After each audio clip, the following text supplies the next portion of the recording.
Hi guys, James at Rampant Lion Reviews again for you today with another beer review. For this one, we are back in Osaka, and as I always do when I come to Japan, I've picked up some really nice Japanese beers and we're going to be reviewing these for you over the next few videos. So I hope that you guys enjoy them, and I did actually find some Japanese beers that I bought a couple of years ago that had got pushed to the back of the cupboard, some nice stouts and barley wines and things like that, so you can look forward to those appearing on the channel in the upcoming videos. So keep your eyes peeled for that. But to kick off this little new Japanese mini-series that we're going to do, I thought we would return to a brewery that has featured on the channel a good few times before. These guys are one of the most popular craft breweries in Japan at the moment, and they're best known for producing different kinds of New England hazy, whatever you want to call them, IPAs, which are of course, or is of course, a very popular style category at the moment. So yeah, the one we're going to have a look at today is one of their latest releases. It's one of the strongest beers that I've had from this brewery, if memory serves me correctly, and we haven't had too many in this particular sub-style category, if memory serves me correctly as well. But needless to say, I'm very curious to see what this one's going to have in store for us. Hopefully it's another good beer, hopefully it makes for an interesting review, and as always, I hope that you guys watching enjoy my take on this one as well. So yeah, for this review then, we are going to go to a little place called Hokuto, which is in Yamanashi Prefecture, a bit to the kind of west-southwest-ish of Tokyo, and that means that we're going to have a look at another beer from the wonderful Uchu Brewing. So this particular beer is called Fomalhaut Triple IPA. It comes in at 10% ABV, and this one is a New England Hazy Imperial Triple, whatever you want to call it, IPA. Now, this is yet another beer that I picked up at liquor shop Asahiya in Taishibashi Yamaichi here in Osaka, run by Koji and his daughter Rika. I think it's Rika that's doing most of the work these days because Koji is a little bit older. But yeah, great selection of Japanese craft beers there, and they've always got some very nice German and Belgian things that you can pick up as well. And they're getting more American, Canadian and Australian things in too, which is always very nice to see. Things that I don't come across normally. Back in Sweden or Scotland, or all that much in Hong Kong either, come to think of it. But yeah, check them out. I'll put the link to their Facebook page in the video description below, as I always do. And do give them a visit if you find yourself in Osaka. But let's crack on with this one then and see what it has in store for us. So, as always with my reviews, I'll tell you a little bit about the brewery before we taste the beer. If you want to get straight to the tasting though, just fast forward. All the usual links can be found in the video description below. That's the brewery website, the link to my other reviews that I've done from Uchu Brewing before, and we will no doubt add more to that list in the near future. But there's all the usual social media down there. If you want to see more reviews, do please consider subscribing to the channel. The support that you give is massively appreciated, and remember, you can go into the channel homepage and search for beer using the geography tagging system.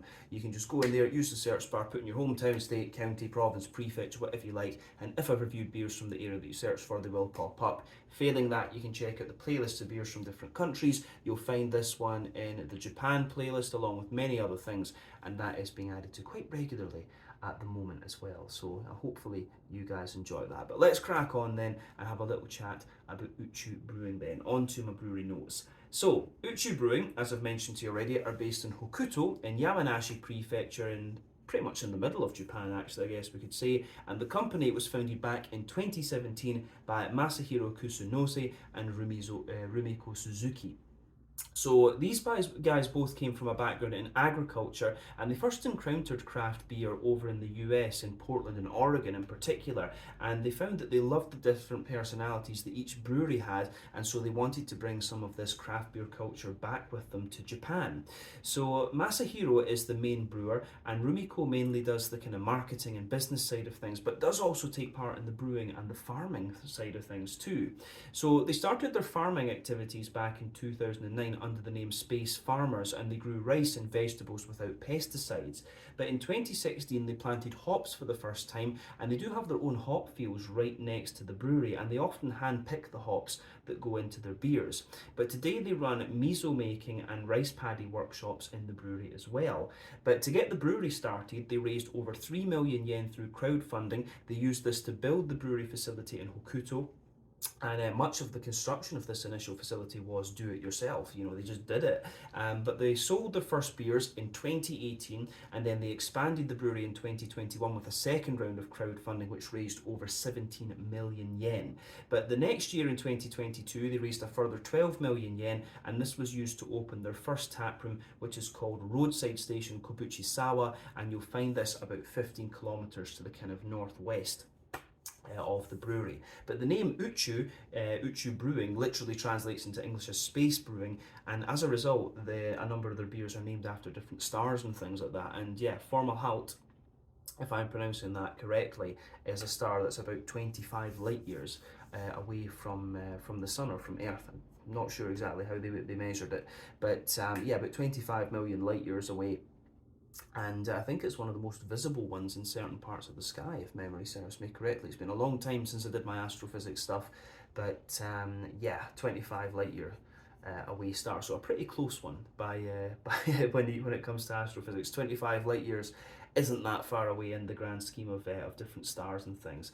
But as of December 2023, when I'm filming this review for you, these guys have produced 200 different kinds of beer according to Untappd. That number will no doubt continue to increase as time goes on, and like I said earlier, they are best known for their different kinds of New England hazy, whatever you want to call them, IPAs. But they do a number of West Coast IPAs. I've had a black IPA from these guys before, and I do actually have an Imperial Stout that's one of their older bottles that I found in the aforementioned goodie bag of beers that got pushed to the back of the cupboard, so you'll see that one reviewed a little bit later on. But that's everything I can really tell you about Uchu Brewing for the moment. If you want to learn more about these guys, you can check out the brewery website, you can follow them on Facebook and Instagram to keep up to date with all the latest goings on, and you can check out the Rate Beer, Untappd and Beer Advocate pages to learn a little bit more about all the different beers that these guys have done. And apparently they're basically looking at opening up a second and larger brewery, so you'll probably see the updates on the social media from that over the next wee while as well. So as I say, keep your eyes peeled on Uchu Brewing, one of the kind of hottest breweries in Japan at the moment. But yeah, let's go on and have a little look at the beer itself. So I'll let you have a wee quick look at the artwork on this one before we open it up. So there you can see, pretty straightforward. It's only fairly recently that Uchu Brewing have started putting their beers in cans, of course. I think it was maybe about a year or so ago, something like that. Do correct me in the comment section below if I'm wrong. You can see plain silver top on the can there. This one is 350 millilitres, which is quite a common measurement in Japan. Not so much elsewhere. I think the American cans tend to be 355 millilitres. I forget how many fluid ounces that is. But yeah, the Fomalhaut Triple IPA coming in at 10% ABV.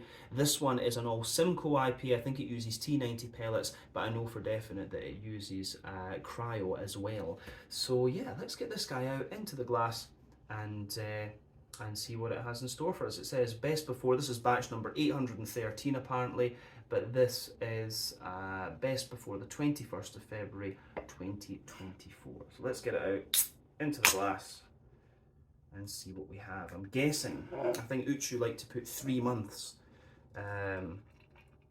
on their beers, so I'm guessing this one was canned just at the very end of November, and I think this is one that they kept for me at Liquor Shop Asahiya since the beginning of December. So we're drinking this one when it's just about 1 month old, so it should still be in good condition. So I'm just looking at the colour that you guys are seeing on the camera there. Filming with Michiko's Google Pixel, which is quite interesting actually. First time I've filmed on one of these, but the camera looks great. Testing it out to see if I'll get one myself. But yeah, you can see that this beer, when we poured it out, it poured with about a half finger of, a little bit more than a half finger of a frothy, I would say perfect white head. That is just fading away to be a very kind of thin foamy layer. You've got that thicker ring around the edge of the glass, medium bubbles on the surface of the liquid, and a few kind of foamier ones just on the top there. I'll let you have a wee look at that. You can see my lovely Mino beer glass, one of my favourite breweries in Osaka, of course. But yeah, the beer itself looks very nice too. In terms of colour, this one's got a lovely kind of bright yellow mango juice type colour to it. So remember, the colour of your beer depends on a few things. One, the type of malts that you use. This goes a long way to determining your EBC rating. Two, length of your wort boil is also going to play a role, because the longer you boil the wort, the more the sugars caramelise and thus you get a darker colour of beer. But any barrel aging that you do or adjuncts you put into the beer will affect its colour as well. But when it comes to pretty much all kinds of IPAs, barring fruit IPAs, you don't really have to care about that as a factor there. Now, when it comes to the level of haze in this one, I would say it's not the soupiest and gloopiest of New England IPAs that I've come across. And remember, haze in these beers depends on the oak content, wheat content, and to a degree what yeast you use. It can vary from brewery to brewery and even recipe to recipe. But yeah, there's no real rule about that. But you do tend to expect the kind of stronger ones to be that little bit more hazy. But like I say, it's not the soupiest and gloopiest triple IPA that I've come across, but it certainly kind of is meeting expectations. There's not too much in the way of visible carbonation with this one, just one or two wee bubbles sticking toward the side of the glass at the bottom there, and a few kind of popping up toward the surface of the liquid there. But yeah, not too much else to report on the appearance of this beer. It looks pretty much as you would expect of a New England hazy. So I think we can take a little look at the aroma of this one and see what we get out of it. I'm very, very curious to see how this beer is going to be. So let's do this. Ooh, yeah, that does smell nice. I actually couldn't tell you the last time that I had a New England triple. I've had one or two doubles when I've been in Hong Kong so far, but I've not actually had a triple in quite a wee while. So this will be a nice change of pace. Yeah, so on the nose, this one smells great. As I've said before, when it comes to New England IPAs, there are kind of 6 elements of aroma that you should look for. You should look for that kind of sort of grainy rye type thing. You've got the kind of farmhousey yeasty type character as well, the barley malt bread, the wheaty bitiness, the oaty creaminess, and what's the one I'm missing? Yeah, I've missed one anyway on that. And the sweetness, that's the other thing. So yeah, sometimes you're going to get a little bit of kind of sweetness out of these beers. But yeah, this one is quite interesting because for me, it's leaning toward, it does come across as if it's got quite a little bit of wheaty bite to it, this one. And you know, I was finding this in the States that the wheat was a little bit kind of smoother, if you like, than it was in Europe. It has a little bit less bite to it. And I don't know how widely wheat is produced in Japan actually. Something I would need to look into. But yeah, on the malty side of things, I'm getting quite a bit of bitey wheat out of this one. The floral notes are quite punchy as well, and it's got a very nice kind of soft, juicy kind of note to it as well. So let's just kind of break this down and describe it a wee bit more in depth for you then. So the backbone of the beer, you do of course have a little bit of that kind of fresh, white bready bread crust coming out of this one. Absolutely. Little hints of kind of like Jacob's cream cracker, something like that. Yeah, fresh white bread bread crust, Jacob's cream cracker, a lot of kind of fluffy white bread in there, maybe a little touch of wholemeal brown bread as well, just that little bit of sweetness. But yeah, as I say, I'm getting a lot of wheatiness out of this beer, in the back of the nose especially. There's quite a little bit of that just wheaty bitiness coming out there. The oatiness is there, and that's kind of interesting too. One of the things with New England IPAs is that quite often you can use the oatiness as an indicator of how fresh the beer is, because normally the drier the oats smell, the older the beer is, the creamier the oats smell and taste, the fresher the beer is. That's just something I've found over the years doing these reviews. The oats in this one do have a little bit of dryness to them, but they've almost got a little bit of that kind of porridgey type character there. So you do get that, and the more that you smell of this beer, you'll start to get more and more of you'll start to get more and more of the kind of smoother, creamier side of the oats, and then the sweetness of the beer is kind of coming out on top of that, I would say. It's always interesting filming a sit-down review after you've not done one in a while. It's been a good few months actually since I've sat down and filmed a video for the channel, so yeah, this I feel like I'm still getting back into the swing of it. But yeah, the sweetness of this beer, at 10% you would expect there to be some sweetness because it's a big boozy bugger. But yeah, with this one, you get a little bit of that kind of Werther's Original butter candy, butterscotchy sort of thing.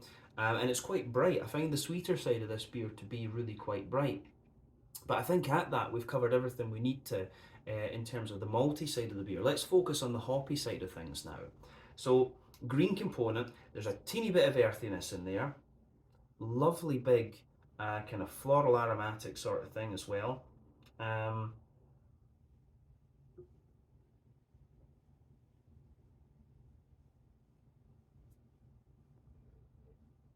Don't know what that was. Got some kind of notice there. Sorry about that, guys. Something popped up on the phone in Japanese there, so that took me a little second to sort out. But there you go. But as I was saying, the yeah, as I was saying, the floral aromaticity on this one is really, really quite nice. You can smell it's a little bit wetter, which is usually a property that you get from the cryo oils. The With this one, as I say, a little bit of earthiness there, lovely big kind of bright floral aromaticity. Remember, New England IPAs tend to rely on late addition hopping and dry hopping, whereas West Coast IPAs use all three. That's the reason why their aromas are a bit deeper and danker and you get more bitterness, of course. New England IPAs tend to have a kind of brighter green component that's not quite as bitter, of course. But yeah, you can smell that lovely bright floral aromaticity. You've got a bit of a kind of wetter, like freshly cut grass type thing coming out of this beer as well. Yeah, the green component of this one is really nice and pretty much what you would expect of Simcoe and of this style, generally speaking. You do get some New Englands that are a bit more bitter than others, of course, but this one comes across as if it's going to be quite smooth. And generally speaking, my experience of the Uchu beers is that they do have a little bit of wheaty bitiness and also a little bit of a kind of more punchy floral note to it. And if these guys were drinking beer in Oregon, that kind of makes sense. They do like their the West Coast IPAs there, so to sort of make a little kind of hybrid, if you like, is kind of is a good is definitely a good way to go about it. Now I think we said everything we need about the green side of the beer. The fruity side of things is pretty much what you would expect. There's a lovely little bit of that more kind of pungent passion fruit that you would expect of Simcoe. And you've also got a little bit of that. You've also got a good little bit of a. I would say, yeah, you get a lot of kind of like juicy mango out of this one. There is a little bit like papaya or something in there. You could argue that there's a wee bit of like, pineapple or something. A wee bit of a stronger lemony, citrusy type character as well. So yeah, the way that this beer goes about its business is really nice. It's showing you everything that you would expect of Simcoe and everything that you would expect of a New England Triple IPA, and also giving you what you would expect from something from Uchu Brewing, of course. So very, very attractive aroma, this one, I have to say. Nothing left in, well, a little tiny bit left in the can. We're not going to waste it because we do like our Uchu beers, but I think it's about time that we get stuck into this one and see what it's about. So this one is the Fomalhaut Triple IPA, 10% New England Hazy, Imperial Triple, to say whatever you want to call it. Let's get stuck into this one. This one comes to you from Uchu Brewing in Yamanashi Prefecture here in Japan. Slanja, Skål, cheers, Kampai.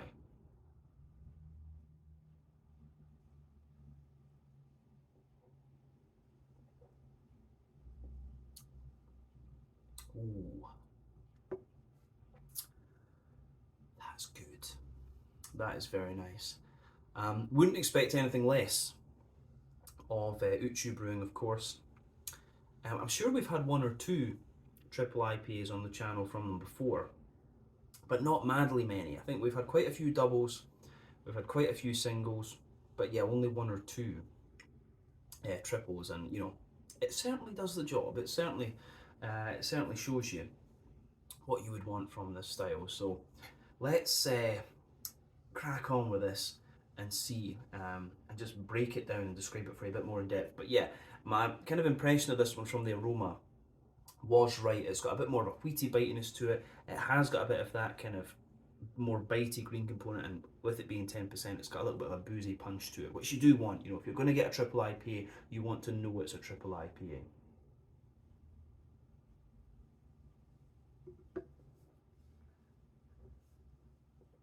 yeah, these guys really do know how to do this style. So big thumbs up to them once again. So let's break this beer down and do it as we always do. We'll go to the middle third of the palate, as we always start with, and do the malty side of things. So the backbone of this beer, absolutely, you've got that fresh white bready bread crust in there, which goes together really, really nicely. So yeah, fresh white bready bread crust in there. As you move further forward on that middle third of your palate, you get a little bit of a kind of, you get a little bit of a kind of like Jacob's cream crackery sort of thing, and that comes out into the aftertaste. There's a very slight woodiness coming out of the beer as well. But then above that kind of backbone layer, you start to get the bread. So there's like a layer of a kind of wholemeal brown bready character in there. Then you get like a slightly lighter and fluffier. You get a little bit of a lighter and kind of fluffier white bready character coming out of it too.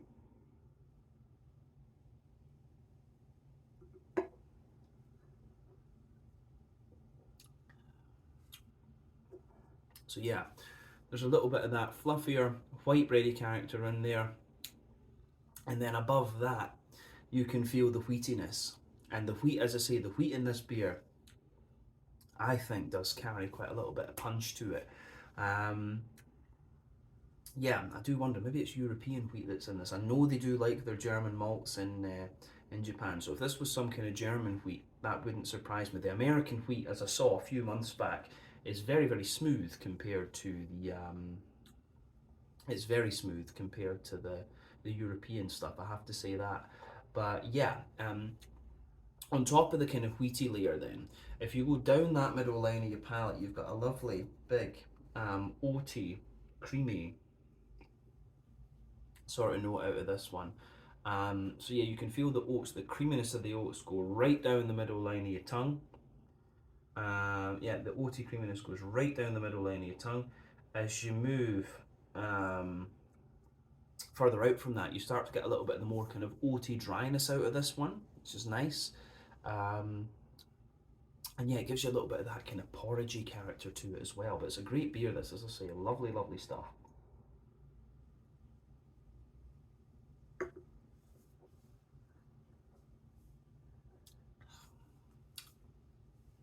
Yeah, the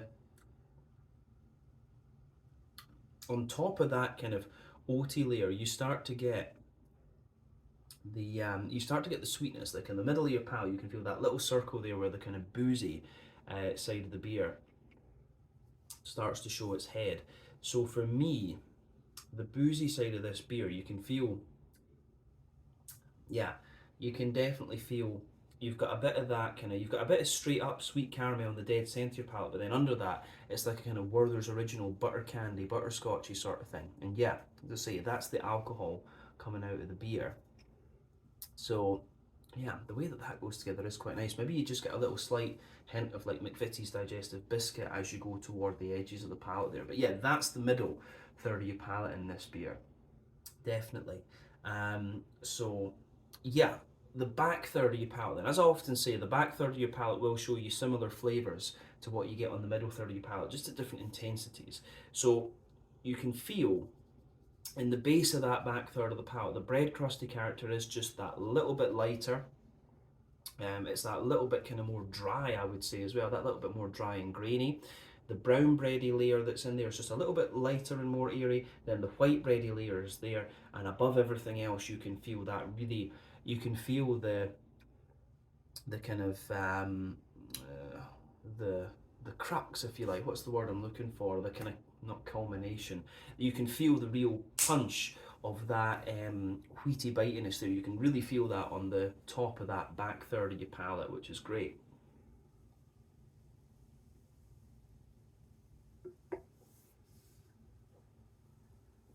So yeah, the way that this beer goes together in that sense, I think, is really, really nice.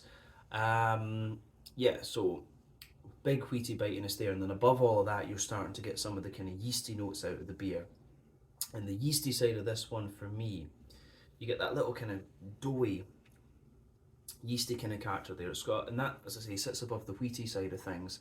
And yeah, it's got a little bit of like a woody type character to it. There's a little bit of like a spicy bread crust in there.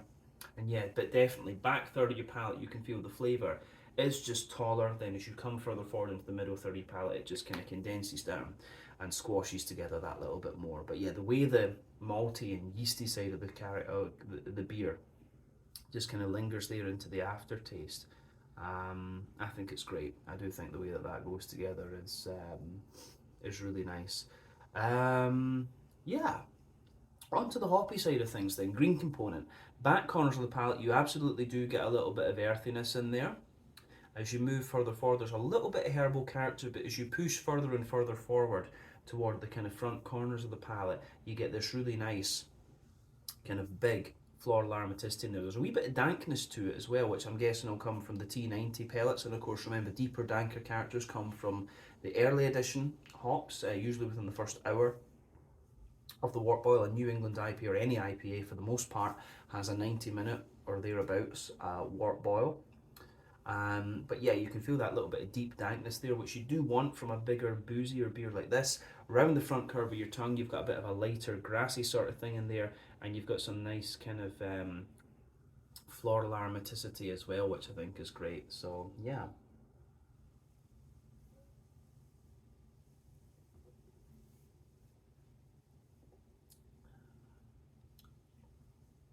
So yeah, the green component in this one is quite nice, and I think I've got this beer just in a very good condition as well, because you can, I think New England IPAs always take a little bit of time to mellow out, and this one just is in really nice condition at the moment. So as I say, around that front curve of the tongue, you've just got that little bit of a kind of juicier, grassy type character coming out of the beer, and I do like that. I really do like that with this one. Yeah, so on the fruity side of things then, front third of your palate. So on that border region between front third and middle third of your palate, you do get a nice little bit of bready build up in there. You can feel a little bit of brown bread in the base, the softer white bread on top. Then the base of that front third of your palate, you've got the bit of the bread crust again, the brown bread, the white bread, and a little bit of the oaty character in there as well, just smoothing it out. And then you get that nice oily bubble where the juicy fruity esters just roll their way out of the beer. And this one is actually showing you a little bit, feels like it's got a little bit of something else in there along with the Simcoe, because I'm getting a wee bit at the back of that front third of your palate. I'm definitely getting a wee bit of a stronger grapefruit there, and that's not something I'd associate with Simcoe. I've always thought of Simcoe as being a more soft kind of passion fruity character, passion fruity hop rather.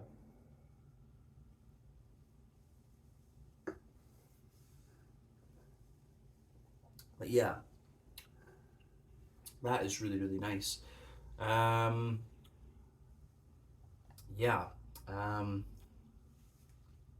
So as I say, at the back of that front 30 palate, you do get a little touch of a stronger grapefruity sort of thing. As you come further forward, you can feel the really juicy passion fruit in there, the slightly more pungent passion fruit. And as you reach the middle of that front third of your palate, as you reach the middle of that front third of your palate, you get a wee bit of a kind of soft, like papaya, juicy mango sort of thing. And then yeah, you get this really softer papaya type character, maybe a very slight touch of pineapple or something as you move toward the very front tip of the tongue. And maybe, just maybe, there's a little bit of a kind of juice, there's a little bit of a kind of sharper lemony type character behind that front tip of the tongue too. So yeah, the way that all of that kind of pieces together on the fruity side of things is really quite nice, and having that little bit of more pungent character to it sort of is very in keeping with the fact that this is a triple IPA rather than being a single or a double or something like that. But overall, very nice. Flavour profile wise, very good New England triple, but we wouldn't expect anything less of Uchu Brewing. These guys are, yeah, one of the best hazy producers in Asia at the moment. So if you haven't tried the beers, I do recommend that you have a look at it. Mouthfeel wise then, just to round this one off,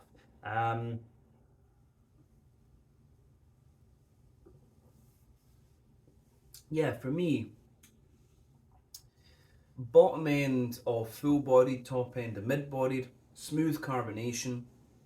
This one has got a good little bit of creaminess to it, but because it's so big, because it's at the 10%, because it's at 10%, it's giving you a good little bit of an oily character as well. And again, I think that suits. I think it suits New England triples to have just a little bit of oiliness to them. I love a big oily mouthfeel because it brings out some of the sweeter side of the malt base. So yeah, all of that in this one is very, very nice.